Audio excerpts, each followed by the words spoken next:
এমন কিছু নাম আছে যা শুনলেই না চোখের সামনে কতগুলো ছবি একদম ভেসে ওঠে। ষাঁড়ের লড়াই, গভীর সমুদ্রে মাছ ধরা, যুদ্ধ, আবার ধরুন প্যারিসের কোনো কফি শপ। আর্নেস্ট হেমিংওয়ে সেই নামগুলোরই একটা।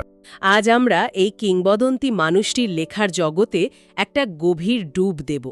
তবে শুধু তার বিখ্যাত গল্পগুলো নিয়ে নয়, বরং তার লেখার পেছনে যে দর্শনটা সেটা বোঝার চেষ্টা করব। মানে কিভাবে উনি এত কম শব্দে এত গভীর কথা বলতে পারতেন, তাই তো? হ্যাঁ, ঠিক তাই। আর এই আলোচনাটা করতে হলে আমার মনে হয় আমাদের একটু সেই সময়ের পৃথিবীতে ফিরে যেতে হবে। মানে প্রথম বিশ্বযুদ্ধের পর ভেঙে যাওয়া একটা পৃথিবী। সবকিছু ওলট-পালট হয়ে গিয়েছিল। হ্যাঁ, মানুষের বিশ্বাস, পুরনো মূল্যবোধ সবকিছুই যেন ভেঙে চুরমার। হেমিংওয়ে ছিলেন সেই লস্ট জেনারেশন বা হারিয়ে যাওয়া প্রজন্মের সবচেয়ে শক্তিশালী কণ্ঠস্বর। আচ্ছা। 1954 সালে নোবেল পুরস্কার পাওয়ার সময়ও কমিটি কিন্তু তার লেখার এই সংযত কিন্তু শক্তিশালী কলাকৌশলের কথাই বিশেষভাবে উল্লেখ করেছিল। তাহলে চলুন শুরু করা যাক তার প্রথম বড় কাজটা দিয়েই, যেটা এই লস্ট জেনারেশনের প্রায় একটা ইশতেহার হয়ে উঠেছিল। 1926 সালের উপন্যাস দ্য সান অলসো রাইজেস। গল্পটা তো আমরা কম বেশি জানি। প্রথম বিশ্বযুদ্ধ ফেরত একদল আমেরিকান আর ব্রিটিশ তরুণ-তরুণী ইউরোপে ঘুরে বেড়াচ্ছে, পার্টি করছে। কিন্তু এর গভীরে আসলে কি চলছে? গভীরে চলছে এক ধরনের শূন্যতা। এই উপন্যাসের আসল শক্তিটা কিন্তু চরিত্রদের হৈহুল্লোড়ের বর্ণনায় নেই, বরং তাদের ভেতরের নীরব হাহাকারে আছে। ও, ইন্টারেস্টিং। উপন্যাসের নায়ক জেক বার্নস যুদ্ধের আঘাতে শারীরিকভাবে ক্ষতিগ্রস্ত, কিন্তু এই ক্ষতিটা শুধু তার একার নয়, এটা পুরো প্রজন্মের মানসিক ক্ষতের প্রতীক। আচ্ছা আচ্ছা। তারা স্পেনের প্যাম্পলোনায় ষাঁড়ের লড়াই দেখতে যায়, তুমুল আড্ডা দেয়, কিন্তু কোনো কিছুতেই যেন তাদের ভেতরের শূন্যতাটা পূরণ হয় না। হেমিংওয়েকে এই হতাশার কথা সরাসরি বলেছেন? একদমই না। তিনি কষ্ট বা হতাশা নিয়ে কোনো লম্বা বক্তৃতা দেননি। তিনি শুধু দেখিয়েছেন চরিত্ররা কি করছে, কি বলছে, আর তাদের এই উদ্দেশ্যহীন কার্যকলাপের মধ্য দিয়েই তাদের ভেতরের শূন্যতাটা আমাদের কাছে স্পষ্ট হয়ে ওঠে। এইটাই তার বিখ্যাত আইসবার্গ তত্ত্বের প্রথম সার্থক প্রয়োগ। অর্থাৎ যা দেখানো হচ্ছে তার চেয়ে অনেক বেশি কিছু আড়ালে থেকে যাচ্ছে। কিন্তু এই হতাশার গল্পের নাম দ্য সান অলসো রাইজেস কেন? এখানেও কি কোনো ইঙ্গিত আছে? অবশ্যই, দারুণ একটা প্রশ্ন। এই শিরোনামটা বাইবেলের এক্লেসিয়াস্টিস থেকে নেওয়া। এর মূল বার্তাটা হলো মানুষের জীবনে উত্থান পতন, ভাঙাগড়া এগুলো চলতেই থাকে, কিন্তু প্রকৃতি তার নিজের নিয়মে চলে। এক্স্যাক্টলি। সূর্য ঠিকই ওঠে। ব্যক্তিগত ট্র্যাজেডির পরেও জীবন থেমে থাকে না। এটাই হয়তো হেমিংওয়ের দেওয়া এক ধরনের চোরাগুপ্তা আশার আলো, ধ্বংসের মাঝেও টিকে থাকার এক চিরন্তন ইঙ্গিত। এই উপন্যাসে যুদ্ধ ছিল নেপথ্যে, চরিত্রদের অতীতের ক্ষতের মতো। কিন্তু এর ঠিক ৩ বছর পর ১৯২৯ সালে তিনি যুদ্ধকে একেবারে গল্পের কেন্দ্রে নিয়ে এলেন এ ফেয়ারওয়েল টু আর্মস উপন্যাসে। হ্যাঁ, এটা তো শুধু প্রেমের গল্প নয়, বরং অন্যতম সেরা যুদ্ধবিরোধী উপন্যাস হিসেবে পরিচিত। একদমই তাই। আর এই গল্পের পেছনে হেমিংওয়ের নিজের অভিজ্ঞতাও কিন্তু জড়িয়ে আছে। তিনি প্রথম বিশ্বযুদ্ধে ইতালিয়ান ফ্রন্টে অ্যাম্বুলেন্স ড্রাইভার হিসেবে কাজ করার সময় গুরুতরভাবে আহত হয়েছিলেন। সেই অভিজ্ঞতাটাই যেন এই উপন্যাসের রক্ত মাংসে জীবন্ত হয়ে উঠেছে। নায়ক ফ্রেডেরিক হেনরিও একজন আমেরিকান অ্যাম্বুলেন্স ড্রাইভার, যে ব্রিটিশ নার্স ক্যাথারিন বার্কলির প্রেমে পড়ে। তাদের প্রেমটা যুদ্ধের বিভীষিকার মধ্যে একটুখানি আশ্রয়ের মতো। কিন্তু যুদ্ধ কি সেই আশ্রয়টুকু শেষ পর্যন্ত থাকতে দেয়? এখানেই তো গল্পটা ট্র্যাজেডি। ফ্রেডরিক যুদ্ধের অর্থহীনতা দেখে সেনাবাহিনী থেকে পালিয়ে যায়। সে ভেবেছিল প্রেম হয়তো তাকে এই ধ্বংসযজ্ঞ থেকে মুক্তি দেবে, কিন্তু তা হয় না। উপন্যাসের শেষে আমরা দেখি যুদ্ধ শুধু রণক্ষেত্রে মানুষকে মারে না, তা ব্যক্তিগত জীবনেও হানা দেয় এবং সবকিছু কেড়ে নেয়।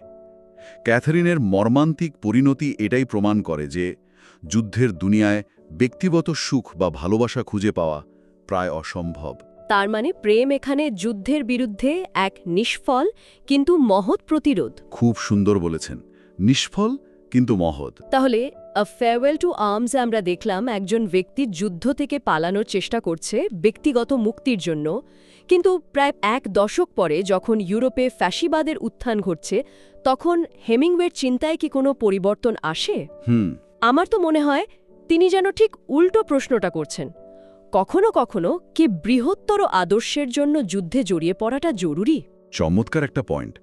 ঠিক এই প্রশ্নটাই উঠে এসেছে 1940 সালের for whom the bell tolls উপন্যাসে। এবার পটভূমি স্পেনের গৃহযুদ্ধ।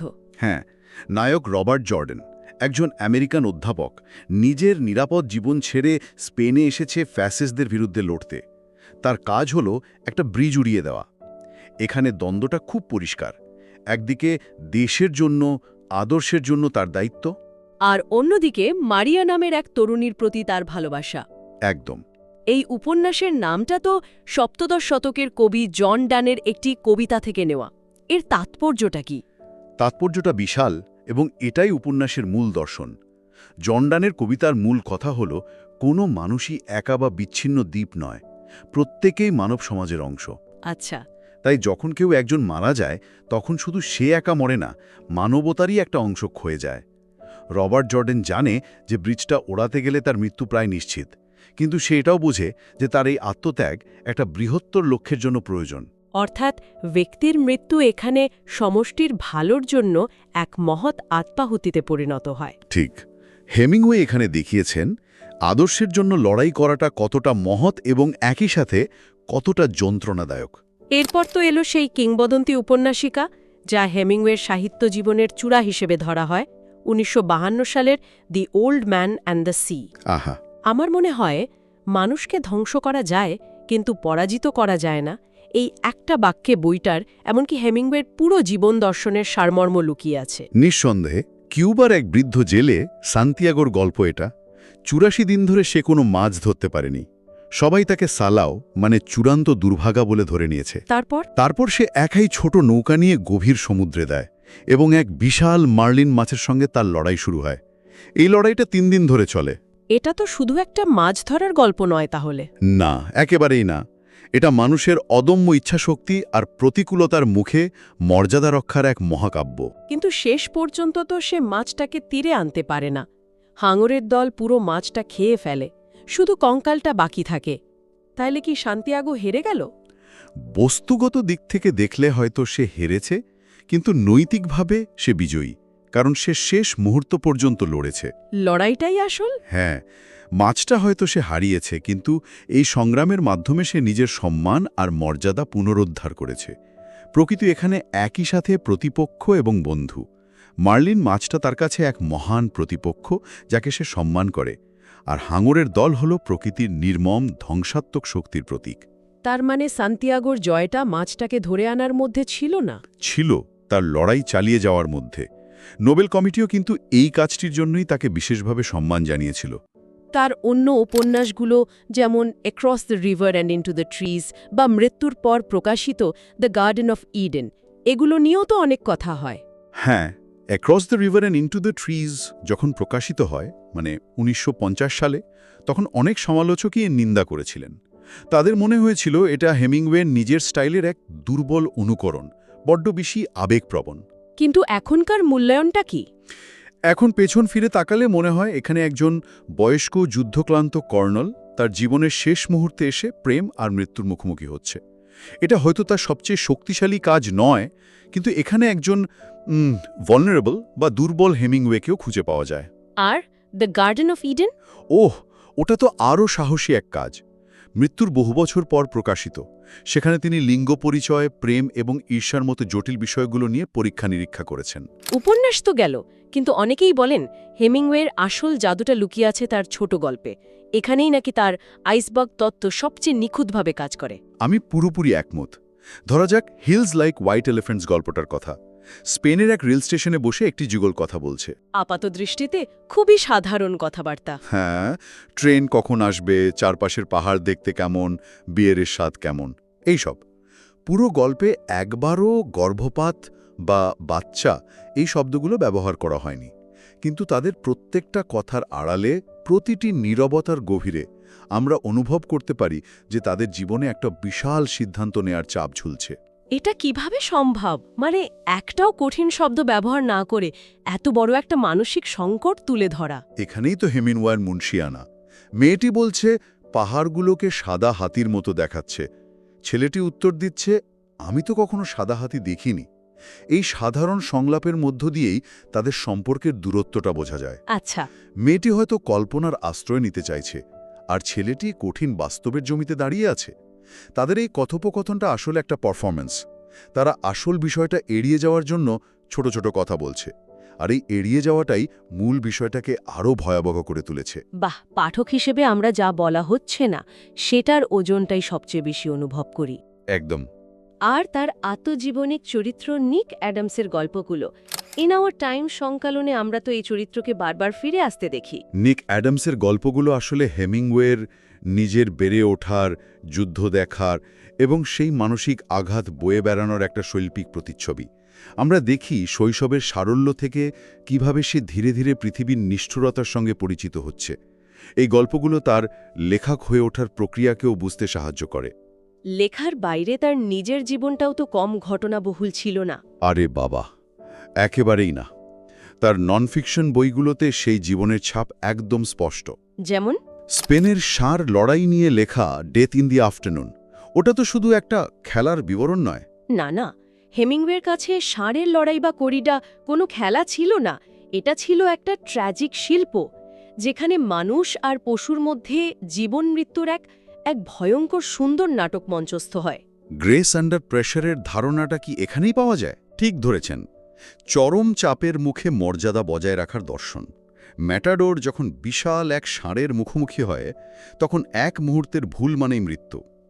সেই চরম মুহূর্তেও শান্ত থেকে কৌশল আর সাহসের সঙ্গে পরিস্থিতি মোকাবিলা করার মধ্যে তিনি জীবনের এক গভীর রূপক খুঁজে পেয়েছিলেন। আর প্যারিসের সেই দিনগুলো নিয়ে লেখা স্মৃতিকথা আ মুভেবল ফিস্ট, ওহ, ওটা তো একটা টাইম মেশিন। বইটা পড়লে মনে হয় আমরা ১৯২০ দশকের প্যারিসে চলে গেছি। কি দারুণ! সেখানে আমরা তরুণ হেমিংওয়েকে দেখি, যে অর্থাভাবে থাকলেও লেখার স্বপ্নে বিভোর। এফ স্কট ফিটজেরাল্ড, জেমস জোয়েস, গ্যাথরুড স্টেইনের মতো সাহিত্যিকদের সঙ্গে তার আড্ডা, বন্ধুত্ব, আবার কখনো কখনো রেশারেশির জীবন্ত ছবি ফুটে উঠেছে সেখানে। এটা তো শুধু একটা স্মৃতিকথা নয়, একটা সময় শৈল্পিক দলিল। নিঃসন্দেহে আমরা দেখি কিভাবে প্যারিসের সেই সৃজনশীল পরিবেশ তাকে এবং তার সমসাময়িকদের লেখক হিসেবে গড়ে তুলেছিল। তাহলে সবকিছু মিলিয়ে যদি আমরা তার স্টাইল বা লেখনের মূল বৈশিষ্ট্যগুলো চিহ্নিত করতে চাই, কি কি বলা যেতে পারে? আইসবার্গ তত্ত্ব তো আছেই। আইসবার্গ তত্ত্ব তো মূল ভিত্তি। এর পাশাপাশি আছে তার নির্মোহ, প্রায় সাংবাদিকতার মতো গদ্য। তিনি নিজে গল্পের বাইরে থেকে একজন পর্যবেক্ষকের মতো ঘটনা বর্ণনা করেন, নিজের আবেগ চাপিয়ে দেন না। পাঠককে সিদ্ধান্ত নেওয়ার সুযোগ দেন। হ্যাঁ। তৃতীয়ত, গ্রেস আন্ডার প্রেশারের ধারণা, যা তার প্রায় সব নায়কের মধ্যেই আমরা দেখি। আর সবশেষে তার সংলাপ, খুব ছোট, সাধারণ, কিন্তু প্রচণ্ড অর্থবহ। তার চরিত্ররা যা বলে তার চেয়ে অনেক বেশি প্রকাশ করে তাদের না বলা কথায়। ঠিক তাই। তার এই ঝরঝরে গদ্য রীতি কি পরবর্তী প্রজন্মের লেখকদের প্রভাবিত করেছিল? ব্যাপকভাবে। রেমন্ড কার্ভার থেকে শুরু করে লাতিন আমেরিকার গ্যাব্রিয়েল গার্সিয়া মার্কেস পর্যন্ত অনেকেই হেমিংওয়ের কাছে ঋণী।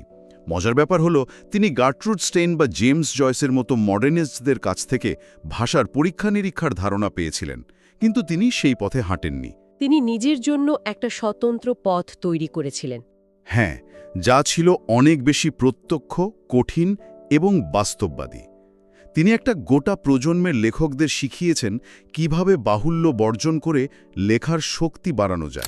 তার মানে হেমিংওয়ের জগৎটা আপাতদৃষ্টিতে খুব পুরুষালী মনে হলেও যুদ্ধ, শিকার, ষাঁড়ের লড়াই, এর গভীরে কিন্তু মানুষের অস্তিত্বের সংকট আর টিকে থাকার এক চিরন্তন সংগ্রামের কথা বলা হয়েছে। ঠিক তাই। তার চরিত্ররা যেখানেই থাকুক না কেন, যুদ্ধক্ষেত্রে, সমুদ্রে বা আফ্রিকান সাভানায়, তাদের লড়াইটা শেষ পর্যন্ত নিজের অস্তিত্বকে অর্থবহ করে তোলার লড়াই। জীবন সংক্ষিপ্ত, সংগ্রাম কঠিন, আর পৃথিবী অনেক সময়ই নির্মম। এই সত্যটা তিনি কখনো ঢাকতে চাননি। কিন্তু তার লেখার মূল বার্তাটা হলো, এই কঠিন বাস্তবতার মুখে দাঁড়িয়েও মর্যাদার সঙ্গে নিজের লড়াইটা চালিয়ে যাওয়ার মধ্যেই মানব জীবনের আসল মহত্ব লুকিয়ে আছে। জয় বা পরাজয়টা বড় কথা নয়, লড়াইটাই আসল। একদম। আজকের আলোচনা শেষে একটা প্রশ্ন মাথায় আসছে। হেমিংওয়ের দর্শন ছিল কমই বেশি বা লেস ইজ মোর। এটা ছিল লেখার জন্য। কিন্তু আজকের এই যুগে, যখন সোশ্যাল মিডিয়া আর ইনফরমেশনের বন্যায় আমরা সবাই প্রয়োজনের চেয়ে অনেক বেশি কথা বলি, অনেক বেশি নিজেকে প্রকাশ করি, ঠিক। সেখানে ব্যক্তিগত জীবনে আমাদের নিজেদের ভাবনা বা অনুভূতি বোঝার ক্ষেত্রে এই কমই বেশির দর্শনটা কি আরও বেশি প্রাসঙ্গিক হয়ে ওঠেনি? হয়তো সবচেয়ে জরুরি কথাগুলো বলার জন্য নীরবতাই সবচেয়ে শক্তিশালী মাধ্যম।